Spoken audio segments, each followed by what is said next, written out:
Regresamos nuevamente aquí en Contexto, abriendo la conversación en Michoacán. Estamos conversando con los periodistas Arturo Molina, jefe de redacción de Publimetro, y Molinero de Molinero Vial, a quien le agradecemos nuevamente que nos acompañe. Yo decía, hay una vuelta de página, no sé si también ustedes lo perciban así. Bueno, finalmente acabo de leer muchos de estos delincuentes que fueron juzgados en los Estados Unidos recientemente.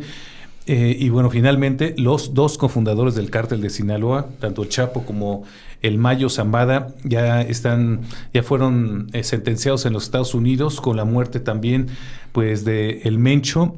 Y uno empieza a ver los perfiles de los nuevos líderes de las organizaciones criminales, muy jóvenes todos, ¿no? Hay como un cambio generacional.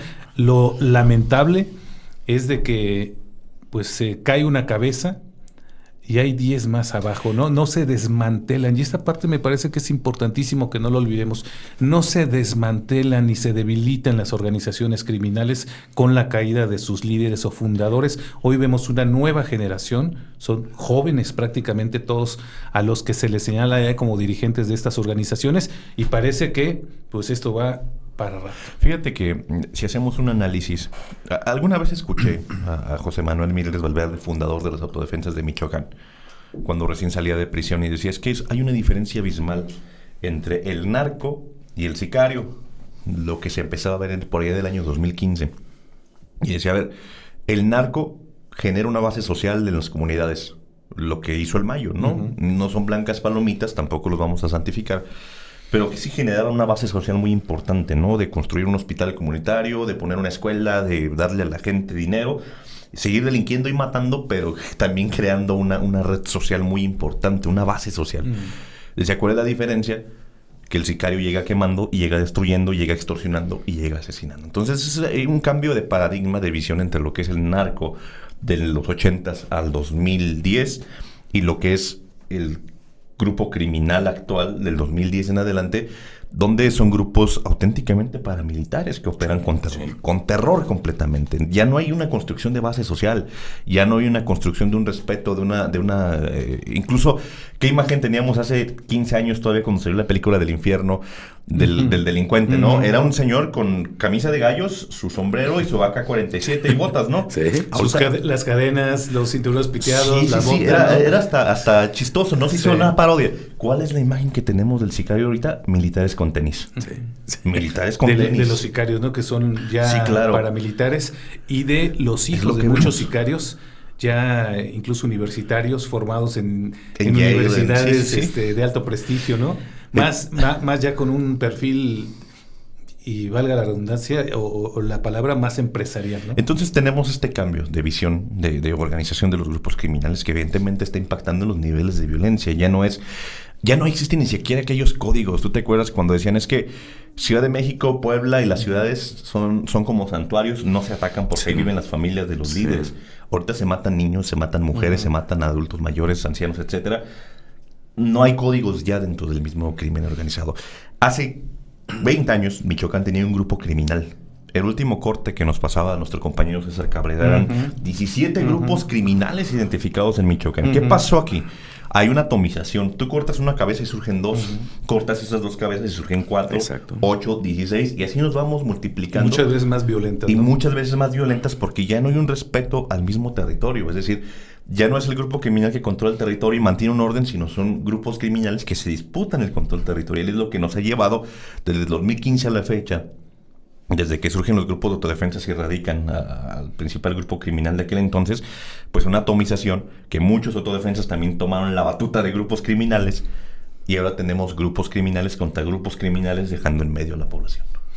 Ahora, esto que mencionas de Michoacán es muy interesante, porque los Estados Unidos sigue poniendo la lupa al Estado, ahora nombrando a los Viagra, ¿no? Como también una organización junto con Cártel de Juárez. Terrorista. Entonces va a ser muy interesante los próximos meses para Michoacán y para México. Y para cerrar este tema, llama mucho la atención también que se haya impuesto una multa de $15,000 millones a Ismael El Mayo Zambada. Ya el gobierno de México también alzó la mano y dijo, oye, pues vamos a tratar de recuperar lo que podamos de esto. Si esto es verdad, estamos hablando casi de, ¿qué les gusta? 300,000 millones de pesos. Una cantidad brutal de dinero, lo que estarían tratando de buscar ambos gobiernos. Finalmente esto demuestra el poder que tienen estas organizaciones, porque si solamente a este personaje le están cargando esta cantidad de recursos, imagínense lo que se mueve, ¿no? Yo hablaba el día de ayer, cuando hablaban de esta cantidad, yo pensé que me había equivocado. En hecho, cuando estaba leyendo, dije, $15 millones, pues muchísimo dinero. No, $15,000 millones. Entonces, es así como dices, es brutal. 300,000, para que la gente se dé una idea, más o menos. 3 veces el presupuesto de Michoacán. El presupuesto de Michoacán ronda sobre los 1,000 millones, 1,000 y fracción, ¿no? No, son 100,000 millones. 100,000 millones, sí, razón, 3. Me estaba confundiendo con la michoacana. 300,000 millones sería financiar completamente 3 años. ¿A Michoacán? 3 años. Imagínate todo un estado con todos los gastos. A ver, vamos a decirle al gobernador que le triplicamos este año el presupuesto. Va a decir, no, hombre, dale. O sea, es una cantidad abismal. Lo que se puede hacer con esa cantidad es brutal, ¿no? Sí, no. Y el mensaje, finalmente, de mi parte, el mensaje que está dando el Mayo Zambada cuando les dice a las nuevas generaciones, pórtense bien, por favor, digo, pórtense bien. No sean así como fui yo. Después de 50 años que estuviste en la palestra y que estuviste haciendo lo que quisiste, y ahora decirles a los demás, pórtense bien, ¿no? Ayer les veía, por ejemplo, un mensaje que estos grupos paramilitares enviaban al gobernador, incluso de Zacatecas, donde les decía eso que decía Arturo.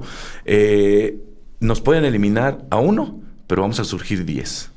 O sea, ¿cuál es el mensaje? A ver, cuando capturan al Mayo, y no estoy defendiendo al gobierno de México, pero ¿qué sucedió? Una operación que evidentemente no fue planeada por el gobierno de México desató una guerra entre dos grupos que habían sido aliados durante 40 años. Sí. Los Chapitos y los Mayos, y los Mayitos, ¿no? Habían sido Ismael el Mayo Zambada y Joaquín Guzmán. Convergieron durante décadas, durante 2 décadas juntos, y fueron aliados directamente. Trabajaron como una misma célula. En el día en que se da de esta traición y capturan al Mayo Zambada, inició una guerra que todavía tiene de cabeza al estado de Sinaloa completamente. Sí. Ahora, pues uno estaría esperando que con esta ascendencia prácticamente en este juicio abreviado, porque finalmente no hubo juicio, él acepta las acusaciones, se declara culpable y no hay juicio, pero uno entiende que pues habrá una especie de negociación con las autoridades norteamericanas y va a ser muy interesante pues todas las pruebas que pueda tener los Estados Unidos, la DEA, la CIA, el Departamento de Justicia, y qué va a pasar con México. Ahí seguramente hay una negociación, es cadena perpetua. También el Mayo tiene 74 años, sabe que ya no es un jovencito enfermo, de 15, ¿no? Muy enfermo.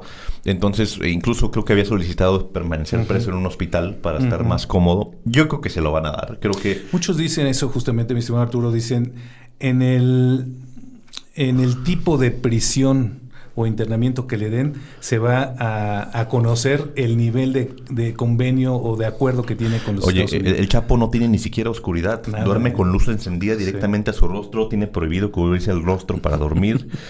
Si se cubre el rostro, entiendo, lo despiertan. O sea, con altavoces lo despiertan. Infierno, es una tortura. Es una tortura. Digo, más allá de que sea este personaje y el daño que hizo, digo...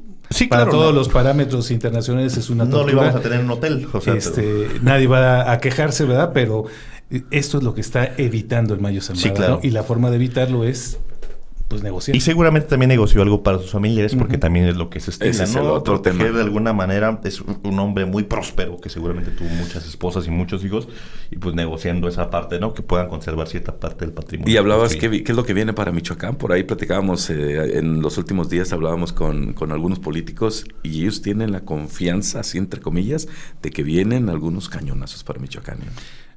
Se esperan varios cañonazos para varios estados de la República. Sí. Obviamente, pues uno entiende que Sinaloa, ¿no?, estará en la lista.